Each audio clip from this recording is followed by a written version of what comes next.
at the weekend. How are you feeling generally so far? Tiring? You guys okay? Okay. Nice to see you again, and thanks for inviting me here. So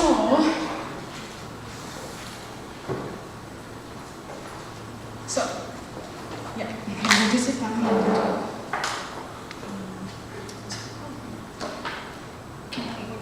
It's quite interesting. So, today I'm going to talk about three big chunks of thinking. So, first one is sharing about why we need to looking at the systemic changes. So, just sharing about what system change means. Are you familiar with the system change, or any thought on that word? Okay, that's really good sign. So it's time for us to explore and share what I experienced with you. And second part is how to build subconsciousness or awareness from interdependency. So, and then we will have 1 hour's activity in a group. So there will be time you will bring your thought and then making some things together. And then we will take a short break, and then lastly, I'm going to sharing about why we need to look at the experimentation as a means to explore uncertainty. So hopefully this gives you some useful insight which take you to in your research. So case for system change. So in 2016 and 15, I had opportunity to work with this organization, so North Camden Zone. So some of them know that area in London. So it's north of London. They're looking at how to improve children's outcome from all the organizations in North Camden, one of the area. For example, in Kang, all the organizations who provide the services or the children's services, they try to improve all children's outcome in those areas. So it's not driven by one organization. And then we had intensive workshop for 6 months, and we learn and develop our thesis, how we can make changes where there wasn't enough money and resources, but we have the insight around the relationship in the local area, but how we can make that movement together. So all the learning, what I'm going to share with you, is based on my personal experience with this organization. So just going back to the challenges we are facing. So I don't think I need to talk really in detail about those challenges. I think we will heard about it. But one thing I want to emphasize here is technology really drives us to rethink about human contribution to our society. We've been seeing the labor market will be transformed by this technology, and also massive polarization in our society drag on to make the cohesive decision about our future. And also our food, what we are eating, there's not much of nutrition. We are eating mostly junk rather than actually nutritious food, which means we need the good nutrition in order to think and grow, but there are some blockages. And just going to share a bit of statistics. So we saw technology massively drive the labor market. But for the first time, the middle class, they had experienced massively losing their job. And the city turned it into post-Majorian society. So Uber, for example, Uber cut off all the jobs in an office. And then suddenly we have different nature of labor market. And also distrust in government, you will see everywhere around the world, especially China and Korea is growing distrust. And this week, and government imposed, we wanted to have some social protocol, but there's a massive resistance. They don't want to follow what government told us to do. So these are not just the issue from here, probably. And I shared with you the image yesterday, and we are making ourselves almost like our extinction. And this is quite interesting statistic I saw 2 years ago. So when you think about the zebra and lion in the wild environment, because we saw the BBC documentary all the time, right? So, but actually the percentage of that wild animal is only 4%. And mostly 60% of the mammals are actually livestock. So we are making the environment and the system actually creating massively unsustainable. So I got really shocked. I thought 70%, 80% should be lion and zebra in the field, but actually it isn't. And also this photograph, I got really shocked and struck by this. So this is really emphasizing our relationship with the nature and the world. So this is the season of the drought. And then the guys wanted to paint on their lawn. It looks like very healthy, greenish, your lawn in your garden. So why we need to make it your lawn coloring? That is quite questionable. And financial crisis. So I think there will be endless example and statistic. What we see here is the challenges actually beyond one person's or one organization's ability. Literally, the example, the statistic what we saw is byproduct of behavior of many actors within the system. We are proud of making that, right? So I think that is I wanted to emphasize first. And second point is, then what is the system? Any words in this room? Just words. Network. That's right, network. Or? Vibration? Collaboration. Okay, wow, that's great. So I think it's really there. So I'm going to a little bit very easy analysis of what system means. So think about your garden and nature.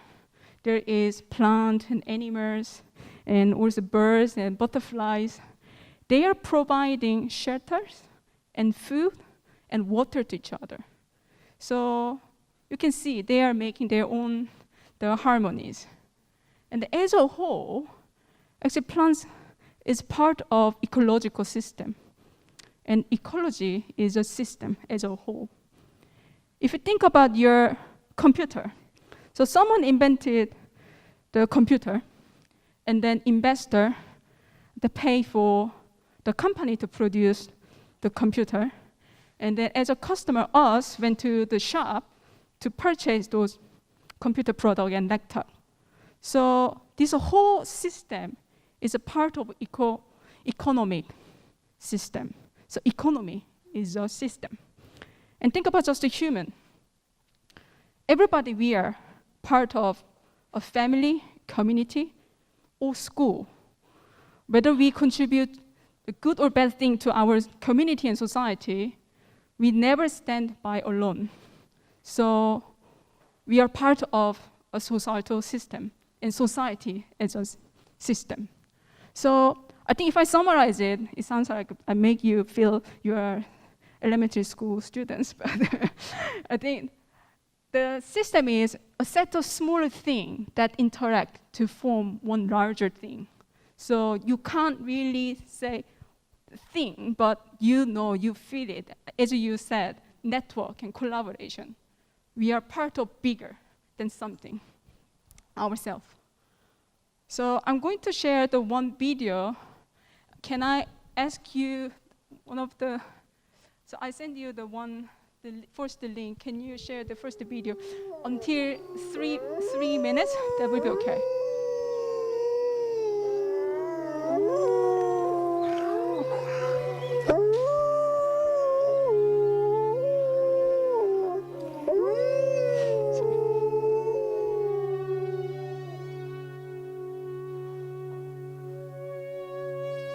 One of the most exciting scientific findings of the past half-century has been the discovery of widespread trophic cascades.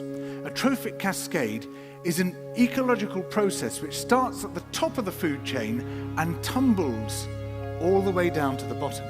And the classic example is what happened in the Yellowstone National Park in the United States when wolves were reintroduced in 1995.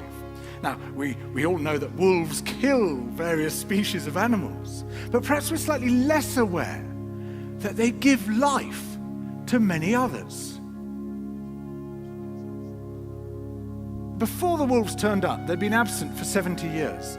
That the numbers of deer, because there was nothing to hunt them, had built up and built up in the Yellowstone Park, and despite efforts by humans to control them, they'd managed to reduce much of the vegetation there to almost nothing. They'd just grazed it away. But as soon as the wolves arrived, even though they were few in number, they started to have the most remarkable effects. First, of course, they killed some of the deer, but that wasn't the major thing. Much more significantly, they radically changed the behavior of the deer. The deer started avoiding certain parts of the park, the places where they could be trapped most easily, particularly the valleys and the gorges. And immediately those places started to regenerate.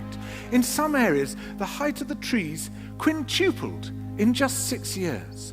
Bare valley sides quickly became forests of aspen and willow and cottonwood. And as soon as that happened, the birds started moving in. The number of songbirds, of migratory birds, started to increase greatly. The number of beavers started to increase because beavers like to eat the trees. And beavers, like wolves, are ecosystem engineers. They create niches for other species. And the dams they built in the rivers provided habitats for otters and muskrats and ducks and fish and reptiles and amphibians.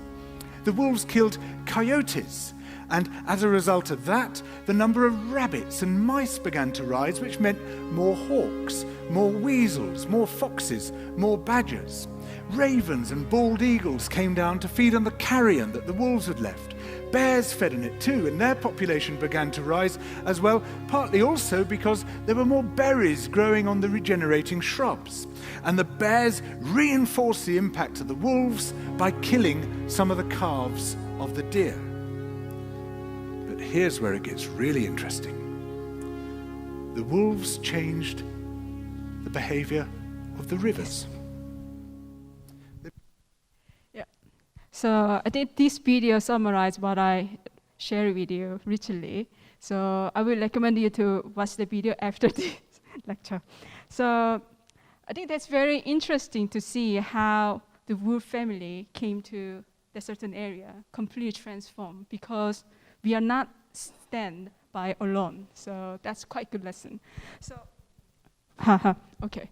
So I want to just talk about now the system changes a little bit more. When you think about solution space, responding to those challenges we are facing, we tend to see just the responses. So just imagine if the pink half of the images is still, you are trying to find the solution space. And then when you make just one fundamental changes, then just imagine you move your bar above that ceiling. Let's just imagine if that way. But we tend to see the solution space only the final, the outcome. But behind the scene, there are very much invisible interdependencies. Try that small movement. So I would love you to imagine the actions and solution space just down rather than only the above. And there is two quite key different concepts. When you think about the solving your problem, there are two fundamental different concepts. One is complicated issue. The other one is the complex issue. So complicated problem, you can solve by analyzing one by one. So like we went to moon, we understand what are the problems, like very rational mind, and then finally you can achieve that your objective. However, when you're looking at the complex issue is really much interconnected to each other. Your solution linked to your problem, and then your problem linked to solution. So if you think about solving climate the breakdown and crisis, there's not only one solution to solve the climate crisis. There's not one solution to solve the COVID-19. It's collection of behavior and action could possibly come up with a solution as a collective. So one of the classic examples is SODs, the SGDs, the goal. And we obviously know there's a huge shortfall to achieve the SDG, the goals, and is political will at the same time, the resource issues. But I'm going to argue, do we really need money? If we need the money, could we achieve SDG goal? What do you think? By 2030. Do we have money, then could we solve COVID-19? Yes, I really think so, yeah. So I would say, I think it's not about the money debate, it's more about how we need to rethink about what resources we have, how we organize ourselves in order to achieve that massive ambitions, right? So we have lots of other social skills and capacity. Like we know relationship value. We also have local insight. We also have the cultural memories. These are the really important assets to solve and achieve the complex social problems. And a lot of the social projects, they tend to see through the linear lens. So imagine the top of the icon or the visualization as your funder or you to project your solution to the problem domain in the city. You tend to see your impact will come directly from the solution domain. But actually in reality, it's not like this. So some of it, your solutions impact coming from someone else. So you did amazing work around the mobility issue, and then you do amazing work around risk assessment issue. And then actually your benefit coming from him rather than your work. So that's actually reality. So obviously you can see the target of investments are not always correlated with source of innovation or value generation.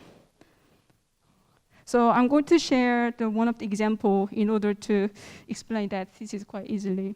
So this is an example from one of the housing association in the UK. So housing association is like affordable housing providers in the UK.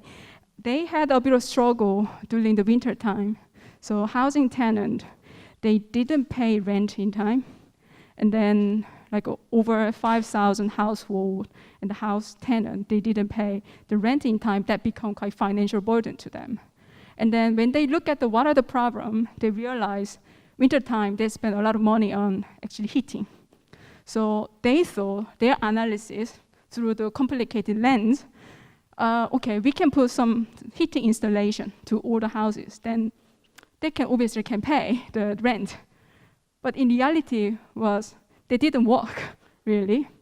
But in the meantime, actually the health outcome during the winter for all the family and the household improved massively. That means local health service, they save a lot of money from preventing parents and children going to the hospital. At the same time, our education become really improved because there are less absence from their school class attendant. So obviously you can see there's a huge saving from welfare cost, but welfare cost saving could not be shared with the housing association. Therefore, the intervention stopped. So obviously you can see it's not always direct relationship you could imagine. So many problems and solutions are really interlinked. That is what I want to share. And also this is not only happening in the UK, even in Vietnam. obviously everybody knows that Vietnam is known for the shrimp farming. So it's really easy money to make money from the shrimp farming. However, that impact on their rice production. So they are killing the forest in order to farm more shrimp. That means the seawater coming to the rice farm. And then actually as a longer term, as Vietnam might struggle with the food securities. But everybody look at the short-term gain. I want to get more money. So, and also you can see there are a number of cases from scientists. They are saying, if you have a lot of stress from everyday invisible violence from cultural discrimination, you tend to have high stress level compared to people from just doesn't have the cultural discrimination environment. And also, if you have lots of money issue and financial difficulty, your decision-making ability, capacity is not really good. Like IQ will be dropped by 13%. And also, even if your parents have traumatic experience in their life, your memory, your starting point will be different from your peer group because your parents transfer that the stress, the memory, cell memory to your children. So that's epigenetic. Then obviously we can't really say this is individual's responsibility. Why you can't do much? You can't really pinpoint and finger on one person's ability. It's structurally, societally, we are creating the situation for unfair starting point and unfair test. So therefore, in order to make changes, the many actors working through really the democratized capacity to act toward the shared mission. It's not just only one person. Everybody in the system layer have to work together toward the shared mission. So I think the systems change in system thinking is one of the approaches, one of the method to solve those complex issues. So it's models around how to organize ourselves around the changes. So there is a multiple approaches. Some people say design thinking is the way to solve the complex issue.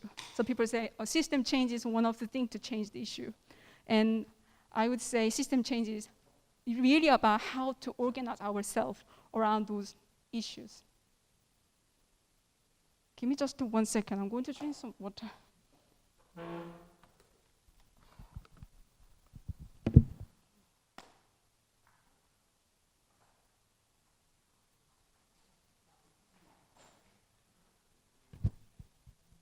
Excuse me, I delivered the lecture and then talk in the morning with wearing the mask is quite such thing to do. Anyway, so if I imagine what change would look like, it would be like Halifax effect is ongoing evolutionary process. So we can't really say single shot program. It's more about you need to doing and then testing, evolving, and creating more and more. It's really continuity of the process in order to make the changes. So I'm going to share some of the example. This one is done by the UK, the government foresight unit. They're looking at obesity issue. So obesity issue is also kind of system challenges, right? So they spend almost 6 months looking at what are the drivers creating the obesity problem. And they invited the medical practitioner and also the school teachers and students, at the same time family members. They tried to see what are the really fundamental drivers to create obesity.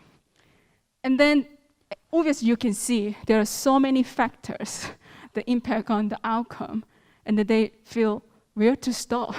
Where is the starting point to solve those issues? And this one is also one of work from MIT Research Center. They're looking at how the fishery farmers, their activity impact on their ecological asset in one of the area in Mexico. And they spent 2 years looking at how their behavior of farming impact on where the area of the outcomes. And then they come up with this complex, the nature of interdependency. So in some way, all the maps are wrong because the map is not aiming to make accurate the picture of the reality. I think it's more about our best version of understanding what problems are.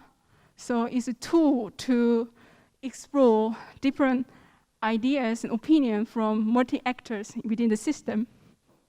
So this is our way of simplified version of the reality in order to navigate where we need to start richly. So these are the maps we also did with housing and care organization in Wales. Obviously, you can see there are so many drivers and motivation how one action linked to the other. This is also a mental health map in Stockholm. And we didn't do it, but obviously you can see there are multiple factors drive the outcome of your mental wellness. So I think when we show this kind of map to the audience and also group of people, they can't really say we can solve those challenges by just designing one services, right? We tend to see, okay, we need a great idea, new intervention, then we can solve those challenges. But actually, under the services, there are invisible layers, multiple layers we need to consider. So services are also really important in order to solve the complex challenges.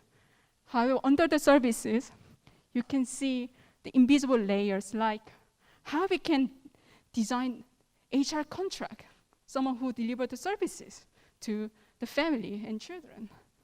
What are our financial incentive structure? Do we incentivize individual benefit rather than collective benefit? And what are our mission? Do we have a shared mission?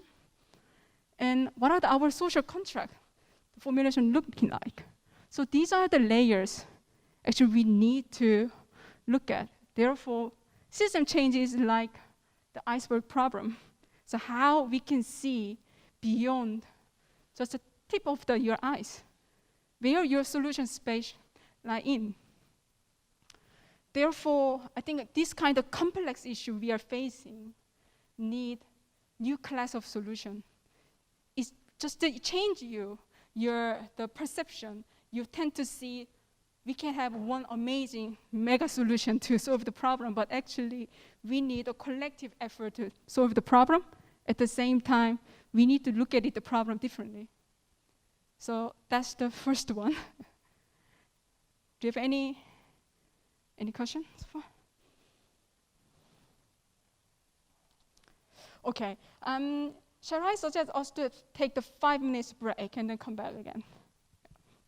I'm sure this is new for you guys too, right? So keeping the distance at the same time, I need to be in the images where they capture. So yeah, bear in mind it's not really smoothly going through. So the second part I'm going to share with you is about the methodology bit. So I think we understood a little bit about why we need new class of solution, thinking on system change.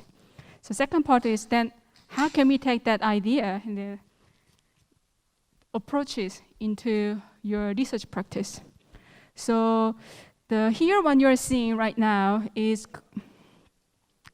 4 dimensions in order to make that the movement and changes. So when we designed AYARF program, we also follow the steps and milestones. So in order to make the big changes together, first step is you need to understand what are the really problems, what are the really challenges. I think that is also similar to what you are approaching to your research. And second part is you radically challenge, rethink about the futures. So we can also respond to the current way of doing things, but I would suggest us to radically ambitious about what future might be. And then third part here is you need to take your idea, turn it into a experimentation. But here we are imposing the collective experimentation, more than one experimentation. And the final one is, through that, we try to build the change strategies together and also building a movement. So these are not happening always in parallel, like the chronological order is happening in parallel, sometimes going back to again and then coming, so kind of non-linear way of developing movement. But today, we are only covering how to build that, the first step, understanding the challenges, opportunity. And the second part is a little bit about the emphasizing on why experimentations are really valuable. So,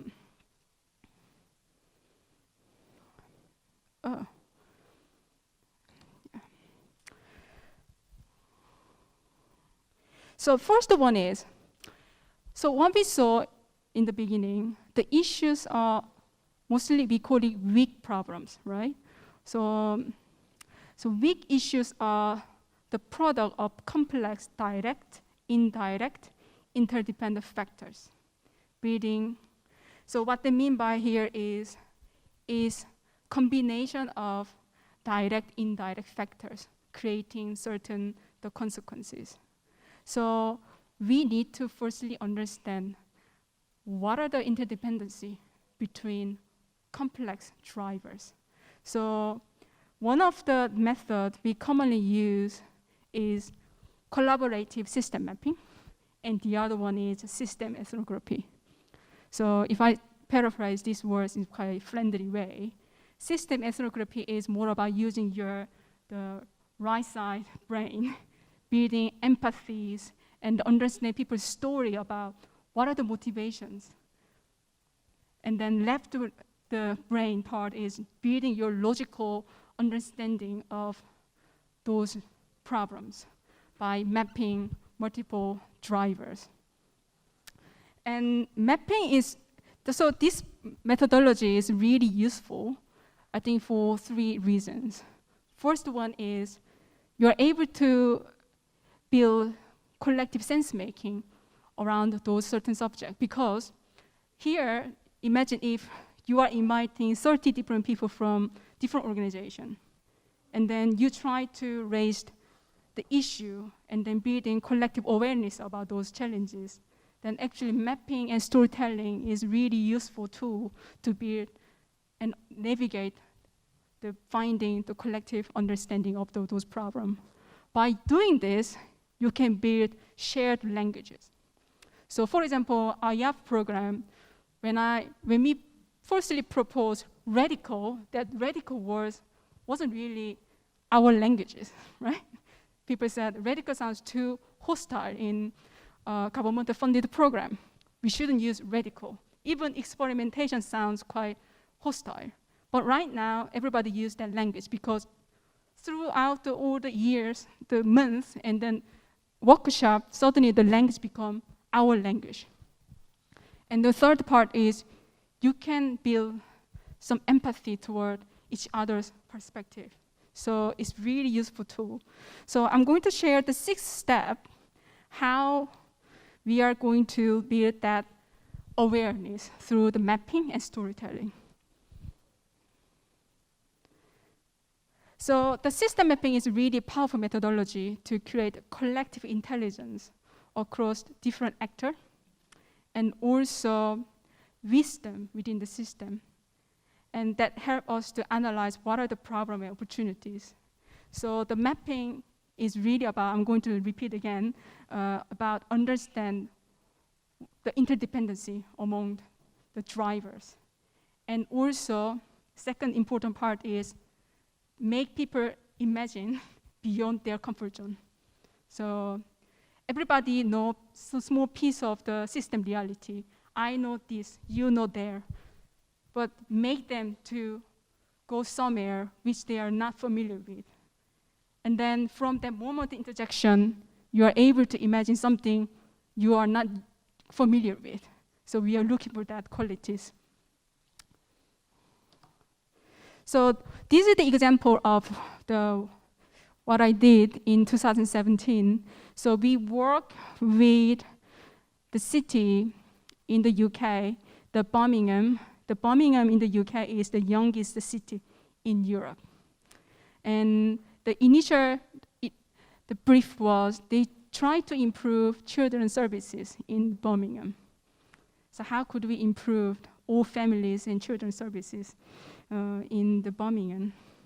And then we tried to looking at multiple factors from the family's perspective, much more around direct impact to the families. And then we are looking at indirect influence and driver, something like policies, economic structure, and then the cultural norm. So when we created multiple driver, over 200 factors from literature review and ethnographic research, we had a kind of comprehensive reality, and then it was a quite funny joke that, oh my goodness, everything is a problem then. However, it helped us to navigate different layer of the system that impact on children's outcome, right? And second one here is really about try to find their motivation and hidden driver. You can only get certain fact and the reality, but you can't get real motivation, human motivation, why this happened. Because the fact and statistics tell you the deficit reality. This is the percentage blubber. 10% unemployment rate in youth. You see the number, however, we don't know the motivation, why that happened. So this is the example of the housing associations, their service, the pathway. And I'm going to share some very interesting stories. So when people are coming to the housing services, and they tend to stay there quite longer period of time, and then the next trajectory is mostly going to care home because it's kind of wrong cycle. And we try to map out those complex, the service layer. There is sometimes housing association provide certain services, but they depend on healthcare sector at the same time education sector. It's very messy reality. No one knows actually full picture of what is going on. And then surprising part, what we discovered was the allocation policies is really looking at the number of how many families you have, or how many beds you have, and what is the location you have.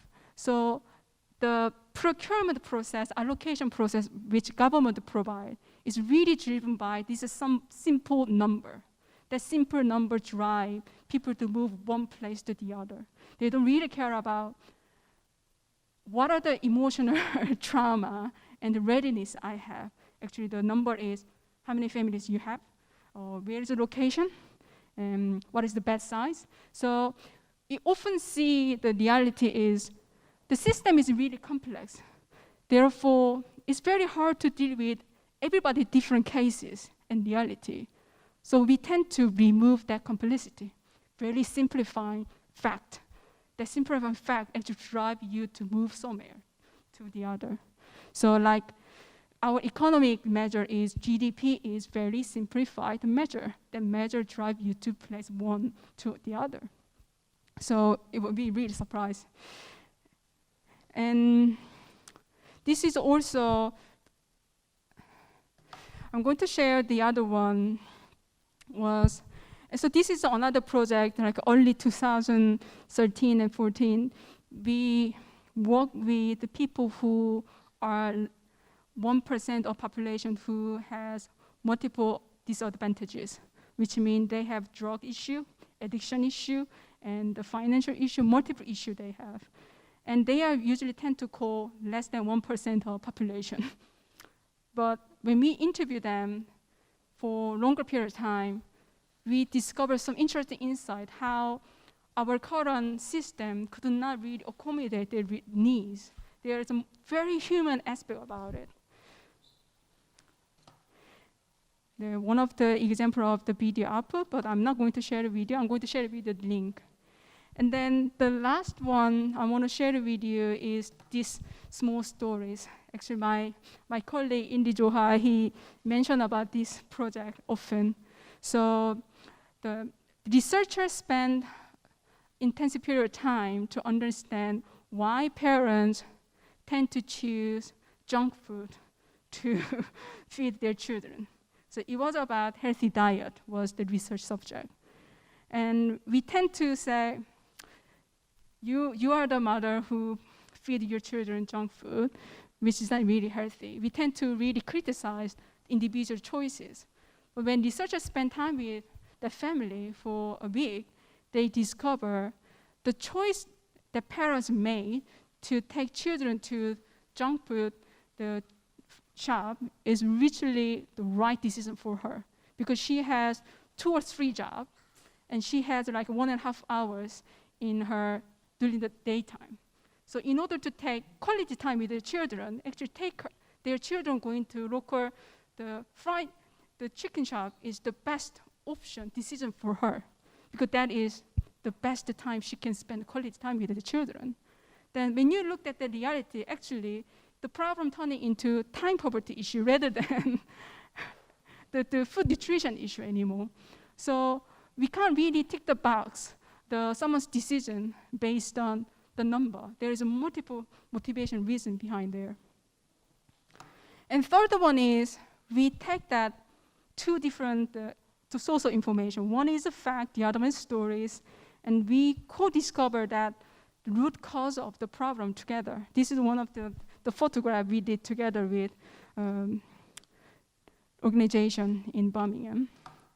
And then we can also collaborate and synthesize interdependencies together. Obviously, this is the output of the workshop, but in reality, in the workshop room, you draw the line and then see it moving the post-it note, trying to understand where actually connections are, really. And then these are the kind of outcome you can imagine. All the factors are really interlinked with each other. And then we suddenly try to see the system from systems perspective rather than individual perspective. When you're looking at the problem from individual perspective, we tend to optimize individuals' action and behavior. But when you're looking at the systems, then you try to optimize systems outcome. Then suddenly you have different stories. So one of the story here is we discover from children's outcome. It's an illusion of choice, we call it, we name it. There's a multiple theme we discover from those research. Interesting part here is, so a lot of children's services, they have the finance difficulties. So like a COVID-19, after that, there is not lots of money in the public sector.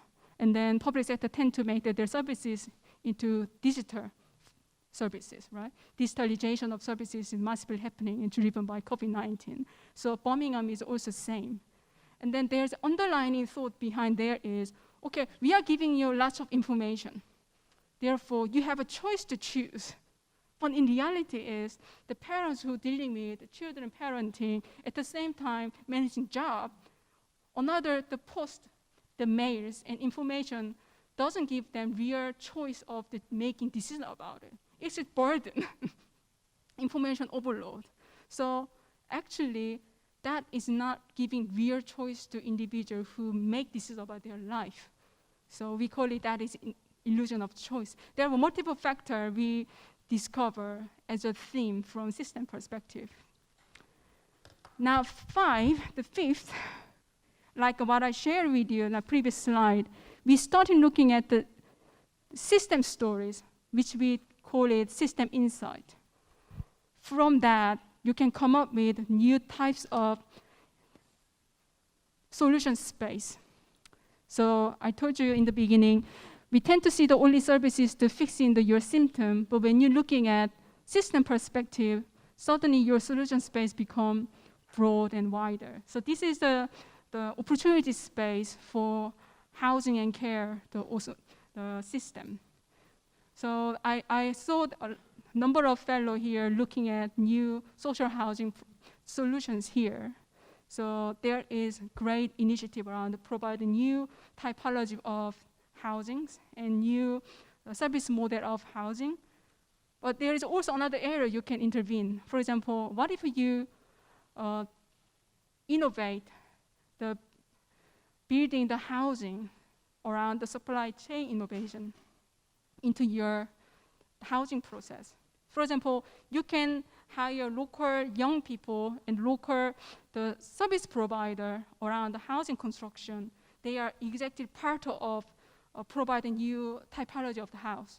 Then actually your innovation space expanded far more than just one spot of innovation. And also you can think about new types of regulatory framework. And because a lot of people who need affordable housing, they have multiple issues. They don't only need the housing, they also need social care services as a part of their housing requirement. Then we need to rethink about reimagining the part of our HR contract or our care service at the same time, in like a holistic way. Finally, is that right? Okay. Through that, we can build a shared mission together. So, like this way. So I think the AYARF is also exactly following this process. So AYARF got multiple zones of the opportunity or problem domain. So like a youth and environment, youth and technology, youth and urban issue, youth and isolation. There are multiple zones of the problems and solution space. On top of that, we have a shared mission, how to build youth sovereignty, how to change our perception to just providing small platform to youth to considering the next generation, regaining the right to the future. That actually relevant to all the generation, not only the youth, young generation, to I think elder generation too. So the mission needs to be really important because in order to build legitimate mission across different organizations within the system, you have high chance to build that your initiative longer term to make the changes. So in summary, the collaborative process of system mapping and system ethnography help redefine the problem opportunity toward the shared mission. So that's it from me right now. Do you have any questions so far? Okay.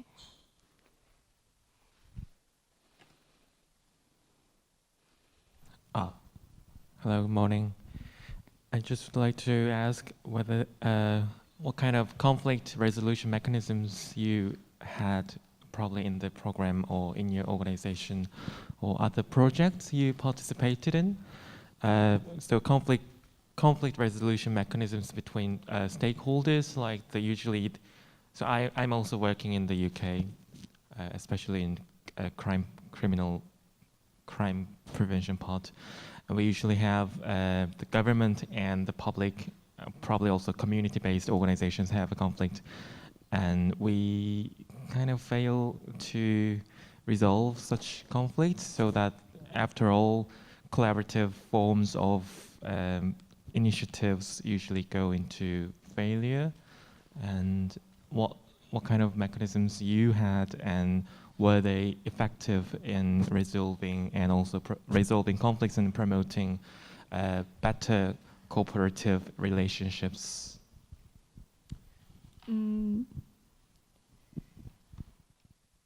So can I paraphrase your question? So you asked me around my experience to, it's so long, so I couldn't really catch it properly.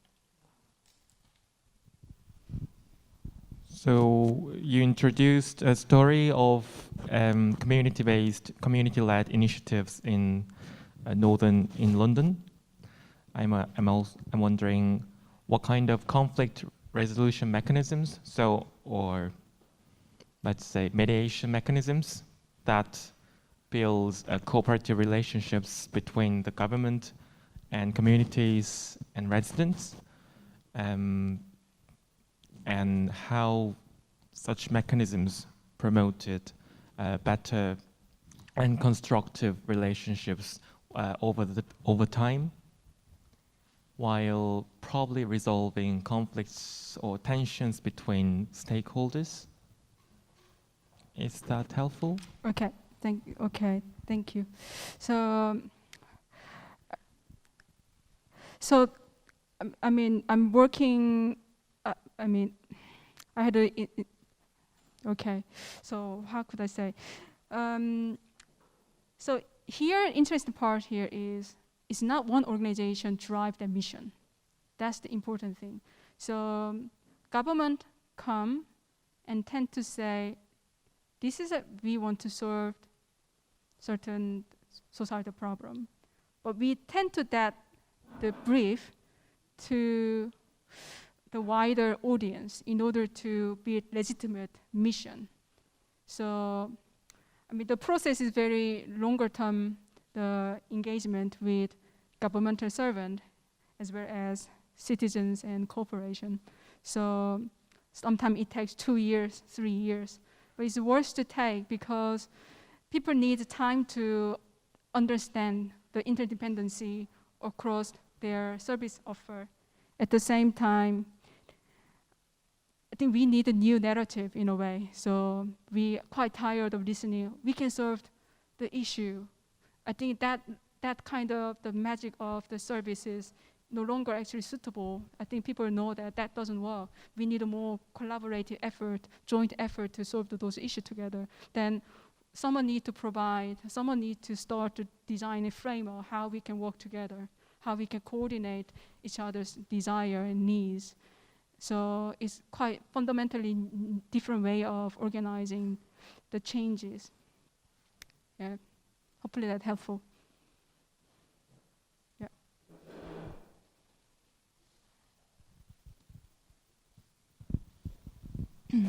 Thank you so much. I have a question about decision-making process on this system thinking. I mean, I understood problem itself is complicated, like so complex, and also solution could be so many ways, like from different stakeholders.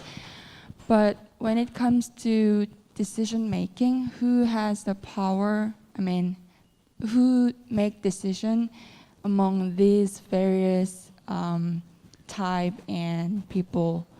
So, and I worried about a case of that too many cooks spoil the broth. I mean, if there's so many stakeholders around this problem and solutions, isn't it so complicated to solve out this problem? I mean, I think that's a really good question. I mean, decision making is very sensitive topics. So we tend to create the condition. So for example, when you make the system change program with the organizations, one of the principles we take to the program is we try to set up the right condition. The cultural condition for that program is super important because we can only control our behavior, how we act to each other rather than outcome of the system change. Because future is unknown, no one knows. But as long as we have right cultural condition, how we behave to each other, that actually help us to make really good outcome. So responding to that, decision making is also the same. How we can radically transparent about our decision making process across organizations, and what kind of infrastructure we have when we make, especially procurement decision making. So I can't give you like exactly what you should do, what we need to do, but actually a lot of time we spend quite lots of energy to make that cultural setting and condition for the program, quite a lot. So that really help us to set up the bar. And this is not competition. This is not for you keep bring to the side agenda to make your organization better among others. It's all about us to come in here to make that collective change together. So I can share with you some of the really good examples and design principles, how we can set up the right condition for the collective system changes. Okay. Hi. I'm interested in the system ethnography. Is it the same as system mapping, or is this different methodology? And I think just reflect on previous questions about decision making as well.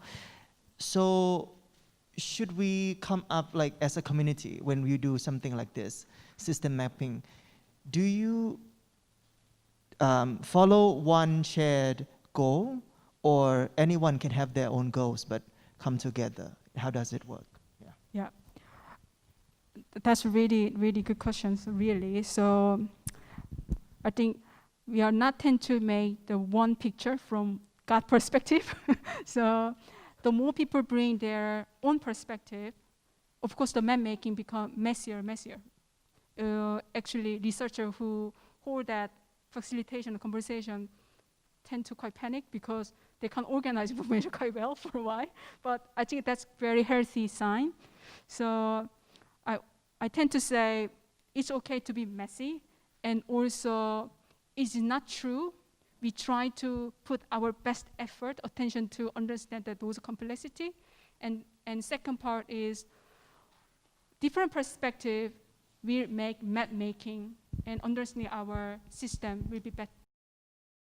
And also, I think when that's third part I would say, when you make the system mapping, I mean, we sometimes call it system ethnography, because ethnography can be storytelling, and storytelling can contain the statistical information as well, right? So it's kind of words, the jargon. So one thing we try to bring here is the stories and the number need to be together. That's the very important one. So when we make the map, some information coming from story from people's real experience. The other one is from the literature review and statistics. They are really complement to each other in a way, and also shaping to their different narrative together.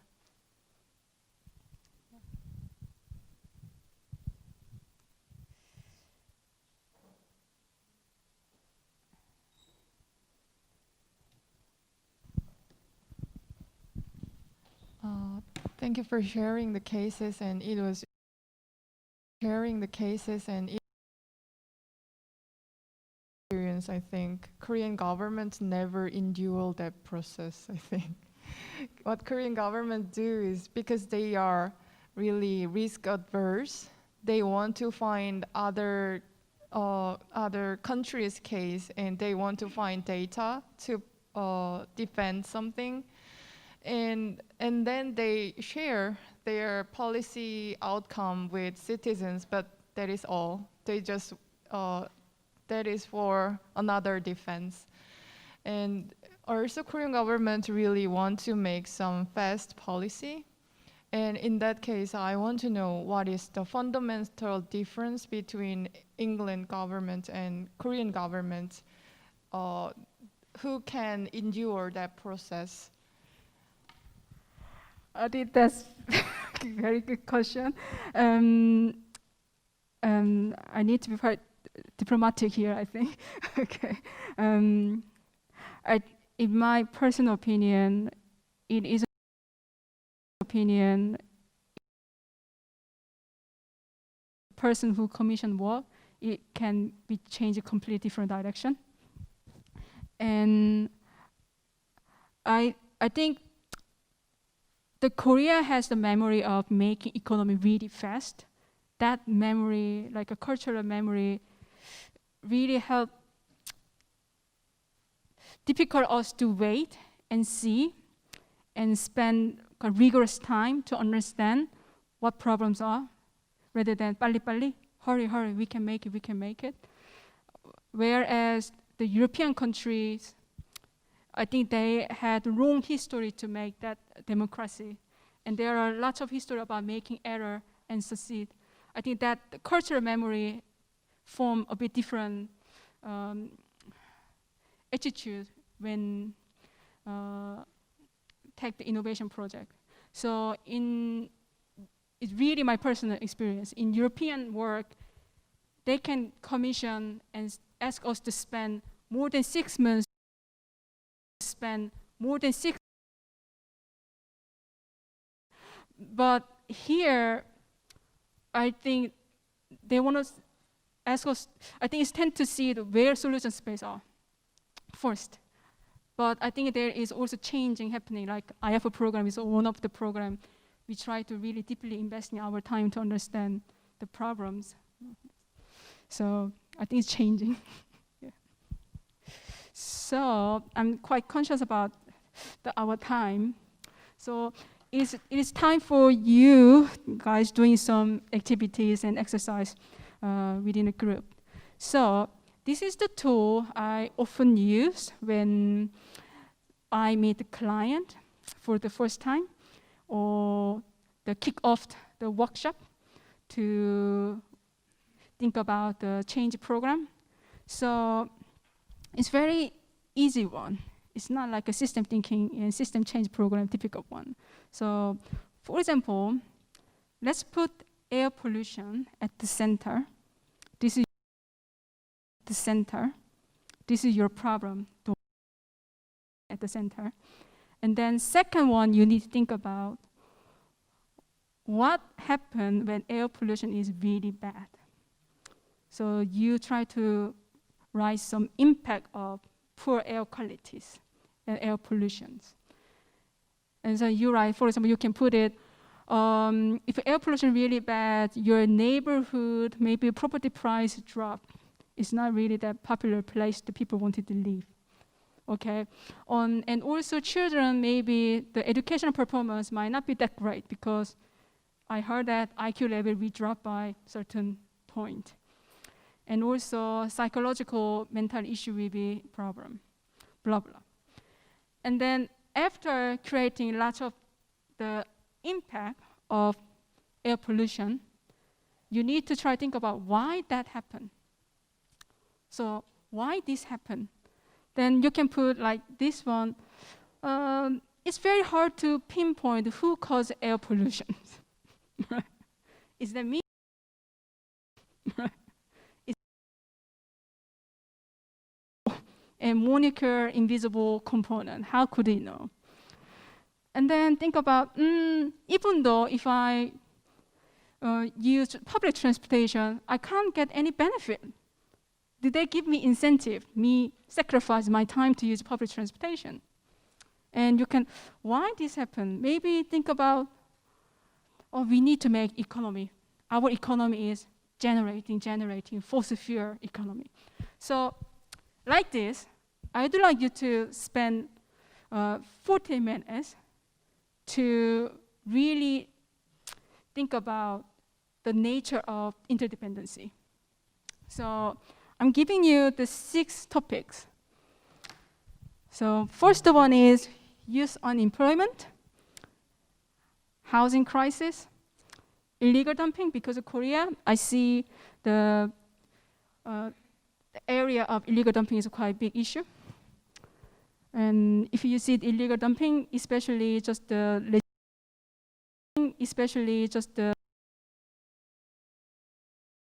and poor financial decision.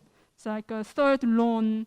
Therefore, the people who are deprived, they tend to take poor financial decision. Therefore, that financial outcome is ongoing, never stop. So I suggest us to split into 3 groups and gather together. Bear in mind keeping some distance, and then choose one of topic. And there is the whiteboard, and then Post-it note and Sharpies. Use it and spend the 40 minutes to understand what are the symptoms, what are the root cause, how these are interconnected. How does that sound? Is that okay? Cool. Then now time is 11:50. So I will say, let's come back here, 12:20.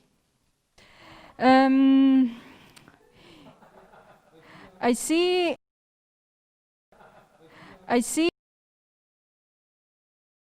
we have shorter lunch break if that continue.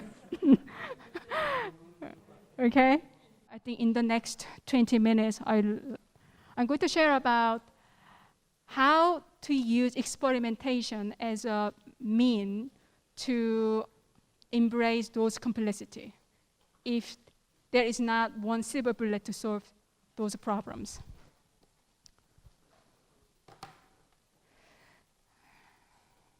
So why experiment? You know, we often hear experimentation or words of experiment often heavily used nowadays in social innovation and also city reason. So this is the graph we use for UNDP when they build the strategies. So if you think about the x-axis as a time, and our current practice, you see the dashed line, is our trajectory of our best version of current technology and our institution infrastructure. So we tend to however, the challenges we see here is such an uncertain, the reality actually create unexpected gaps. So we didn't expect COVID-19 coming last year, no one imagined. And we had our own trajectory to build our future, and then suddenly the gap become wider. So how to reduce that relevant gaps? This is the question. Do we need another master plan? Or do we need another huge stimulus check to reduce the gap? I think the solution could be, fundamentally, we need to approach how to deal with uncertainty. I think experimentation, the nature of experimentation will be good mean and approaches to deal with those uncertain realities. We all know no country is on track to achieve the SDG goals, right? And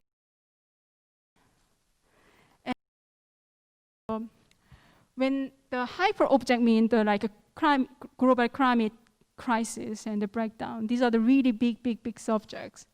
When people see the massive societal problem, they don't know where to start. So they tend to say, we need to make this reality like small pieces. Therefore, you can feel it. That is your achievable element. And this is the interesting graph from 1.5 lifestyle report from Citra report. So in Finland, they're looking at how many carbon dioxide they consume per person in a household perspective. And then you can see the average Finland citizens, they produce almost 10 tons per year. In order to meet that our goal by 2020,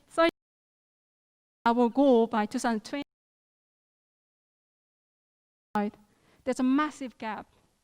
And then current solution, what we could pose, here you can see no one eat meat, and everybody use public transportation, and we try to use renewable energies. But those are the kind of block of the solution space. But still, you see there are massive gap. This is what we could propose right now in order to achieve that goal, but there are so much blank space. So that's why experimentation become quite interesting. So this is a decision-making framework from Cinefin. So it really helps us to understand how we can make the decisions around different types of the problem. So when you think about a simple problem, you obviously know what are the problem and you can fix it. Like your door making cracking sound, then obviously you can put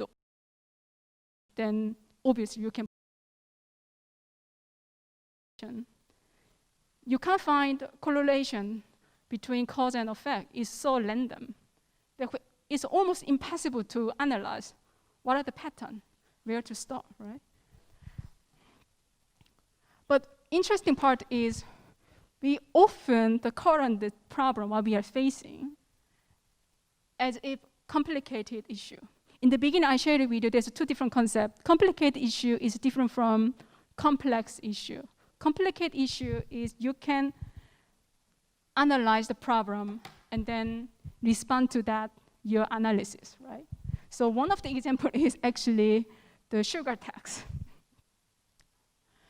So in Mexico, you know that they had high consumption of Coca-Cola and sugary drink, right? So government response to that reality is, okay, let's put tax on the sugary and fizzy drinks. So of course, obviously, they got lots of the tax revenue for a year. Policy doesn't make any behavior changes.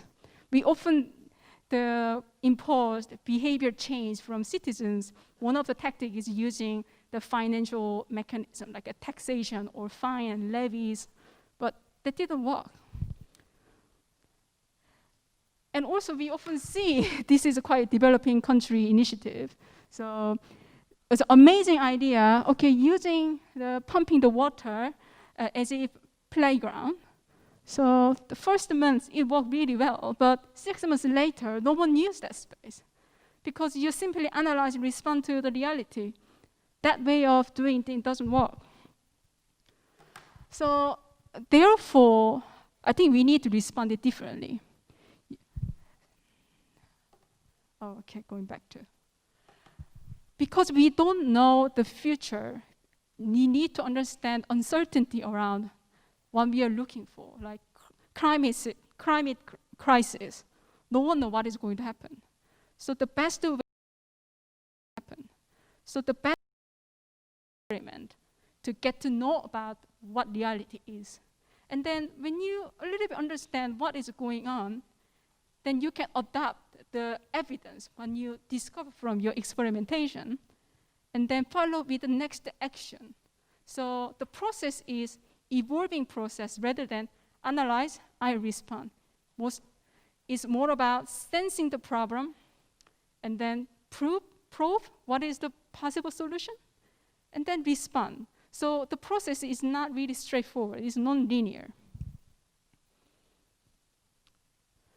And I think there's a two-part I would love to share. So even though you think, then how can you make the larger scale of system changes?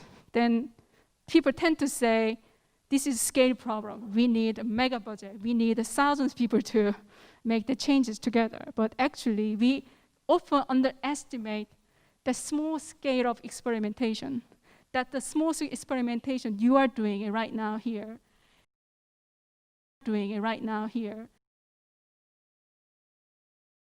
If you enable that learning by doing that element while you are experimentation, that actually creating the condition to make large scale of changes. So don't underestimate the power of experimentation.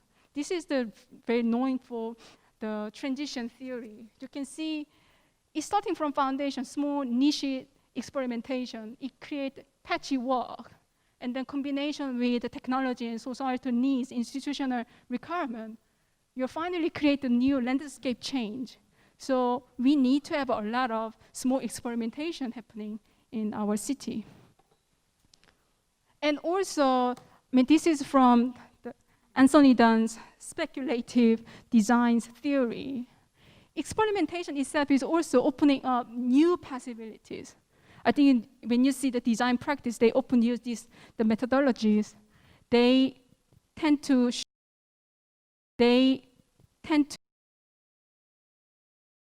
likely to see and open up the future possibilities. So I'm going to share here some few experimental probe. So what if we view trees as the piece of city infrastructure, improving air quality and decarbonizing transport? So currently, the cycle of the tree may be around 30 and 40 years, especially in city. But more than 50% of trees actually doesn't make it to 10 years because each tree needs some maintenance cost. So in city perspective, tree is maintaining infrastructure. Not just about trees can provide multiple social value. So this illustration describes what tree actually bring to our community. Tree can be the best ability to absorb air pollution and also providing the shadow.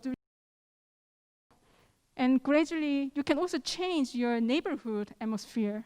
There are multiple factors, actually, tree can provide, offer. So what if we see the tree as an important, crucial city infrastructure? Then we need to have fundamentally different the balance sheet for the city planning. Second one is, what if we see we made the legal right of the personhood to our nature ecosystem? So what they mean by here is, like, think about the Han River. Who has a right of Han River? We tend to use the nature, the asset, for our own benefit. But what if Han River got their own personal right? And then suddenly you start looking at the designing city differently. The city is not owned by humans. City is shared by human and nature and also animal as well. So we tend to see the.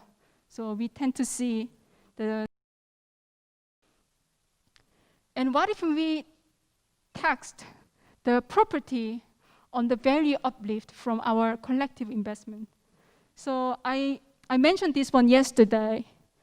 A lot of the property price increase caused by open infrastructure around that property. So if your house is surrounded by nice park or nice transportation or subway station, actually your property price is likely to higher than the other house who is quite outskirt in the city, right?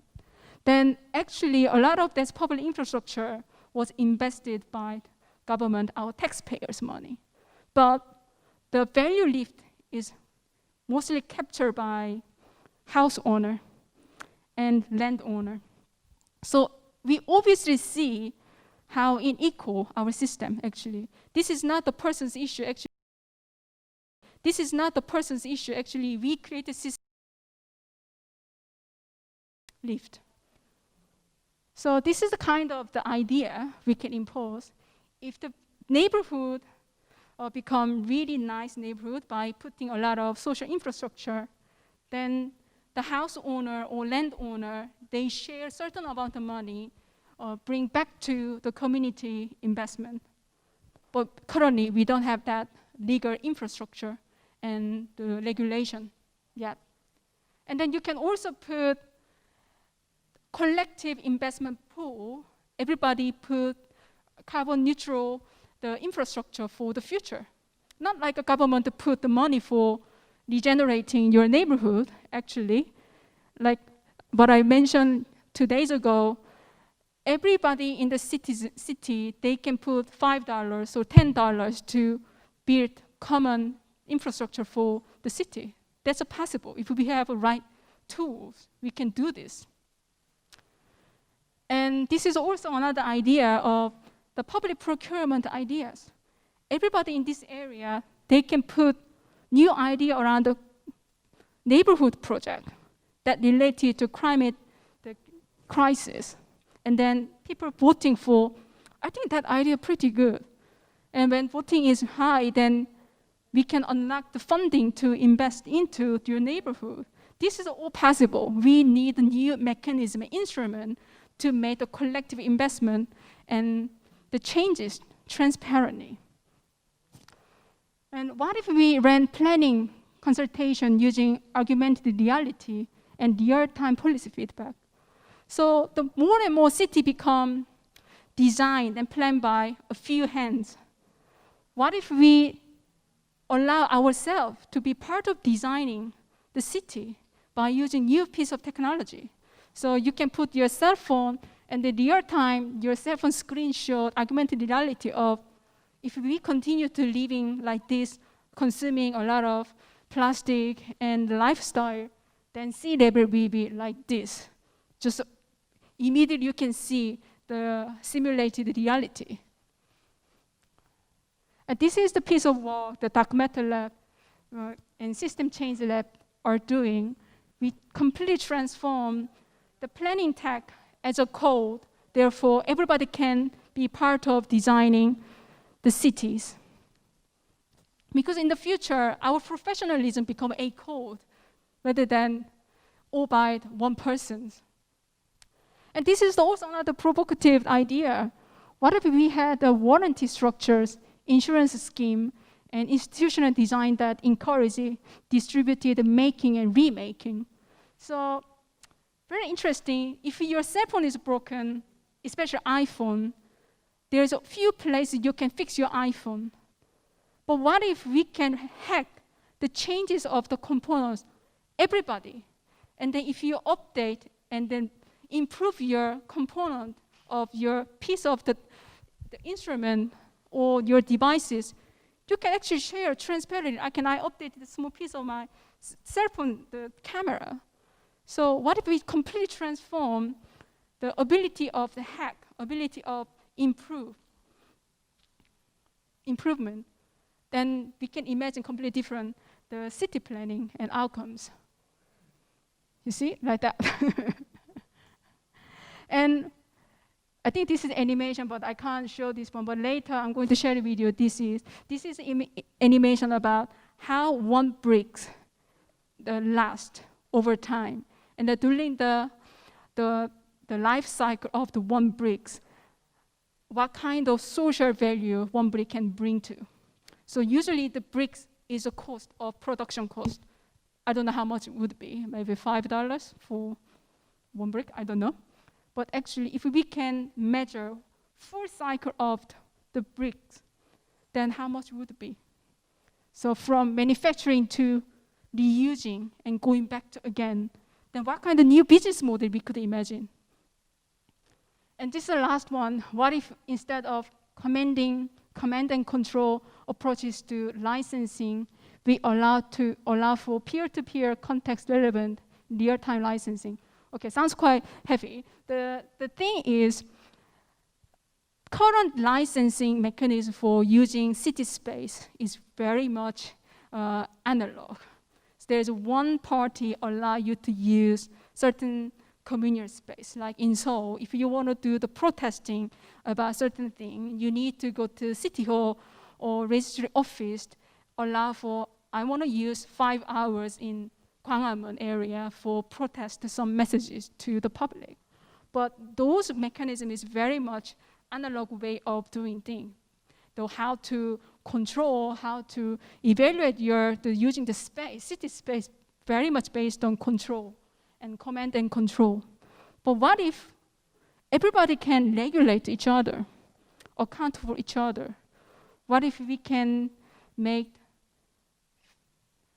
distributed city space idea and licensing mechanism? I think it's completely new way of thinking about possibilities. So this is my last slide. I think experiment is to test and to generate evidence or provoke the solution, not for finding the answer. I think this is very important. I think you are all having research topic here. You're coming here, you have a certain area of solving or understanding the problems. So, and you will propose some open the idea. Obviously, it will be a experimentation.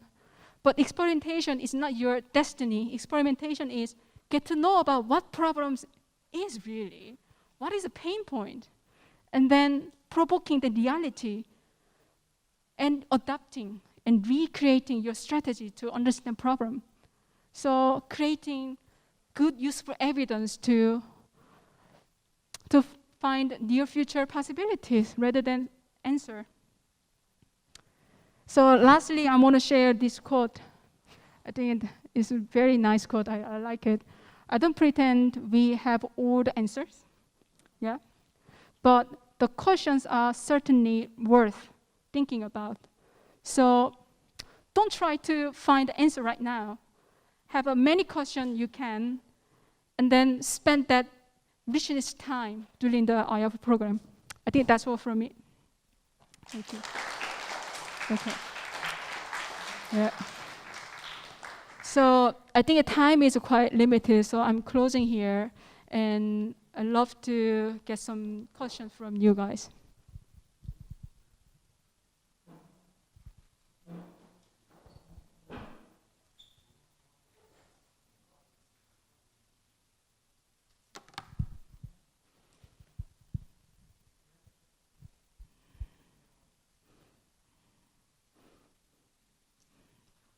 No more question? Okay.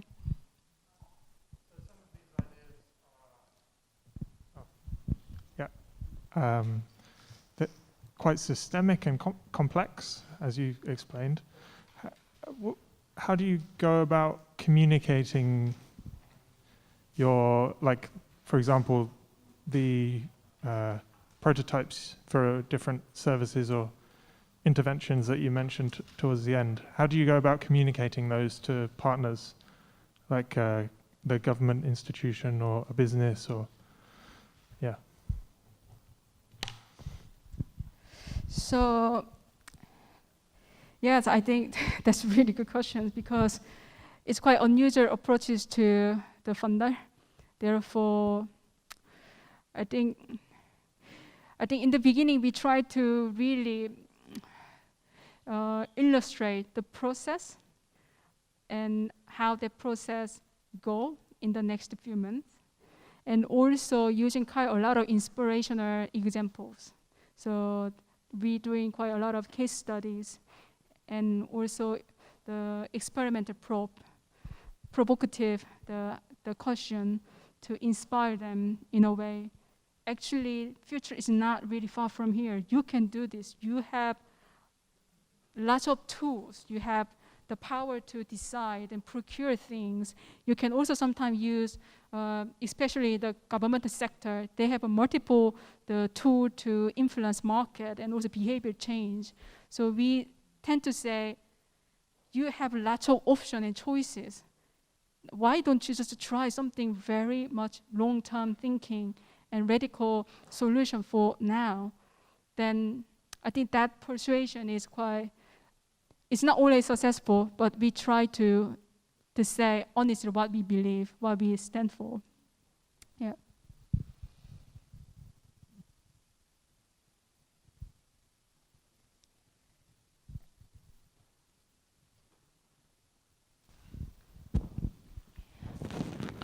Thank you for sharing those ideas. And I have a question about scalable experiment. I mean, it's not like we are having an experiment for finding answer, as you said, but at the end we have to actualize that environment to make more a better word. So I think experiment should be scalable in some ways. And how do we make scalable experiment? Actually, very good question. So in the beginning, I shared with you about creating right condition for the building change movement. One of the principle and condition for making the change program or movement is open source policy. So we try to say your experimentation should be the open documented and open source, at the same time digitally transferable to everybody. Because when you propose in a very short period of time, it's not perfect. Therefore, you need someone to bring your idea and upgrade or improve. So, and when you're looking at Wikipedia or Airbnb, the like amazing digital intervention, they are all based on open source experimentation, really. Without the thousands open source and data infrastructure, they couldn't design current form of digital intervention. So I think that needs to be quite our kind of design principle and value.